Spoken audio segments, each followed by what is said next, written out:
આજે માં આદ્યશક્તિ દિવસ એટલે કે નવરાત્રી વડોદરામાં ગરબા આયોજકોએ દીકરીઓની સુરક્ષા સલામતી માટે નવી શરૂઆત કરી છે। ત્યારે નવરાત્રીમાં દીકરીઓ પોતાનું રક્ષણ કરી શકે તે માટે સ્વરક્ષણ માટે તાલીમ આપવામાં આવી હતી, જેમાં ગરબા સ્થળ પર જ કરાટેની તાલીમ આપવામાં આવી હતી। ગરબામાં આવતી દીકરીઓ પોતાની રક્ષા પોતે જ કરી શકે તે માટે કરાટેની તાલીમ આપવામાં આવી હતી। એ લોકો આ જુડોનું થીમ લઈને આવ્યા છે કે જે છે સેલ્ફ ડિફેન્સ, અને બધી છોકરીઓને અને મહિલાઓને અમે લોકો ફ્રી ઓફ કોસ્ટ આ ટ્રેનિંગ આપવા માંગીએ છીએ, જેથી એ લોકો એનું સેલ્ફ પ્રોટેક્શન કરી શકે।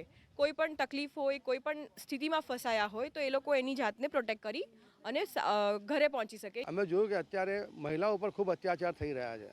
હમણાં બંગાળની ઘટના જુઓ, તમે દેશના વિવિધ એરિયામાં તમે જોશો ને તો બહેનો પર ખૂબ જ અત્યાચાર થઈ રહ્યો છે। એટલે એમને આત્મરક્ષાની તાલીમ મળે એ હેતુથી સશક્ત નારી સશક્ત રાષ્ટ્ર એ શીર્ષક હેઠળ અમે આ ગરબાનું આયોજન કર્યું છે। આમાં અમે બહેનોનું રજિસ્ટ્રેશન કરી રહ્યા છે। જે બહેનો ઈચ્છુક છે એવું તાલીમ મેળવવા માટે એ તમામને અમે શ્રી નારાયણ ગુરુ આદ્ય વ્યાયામશાળાનો સાથે સંયુક્ત ઉપક્રમે એ તમામને અમે જુડો અને કુસ્તીની તાલીમ આપી।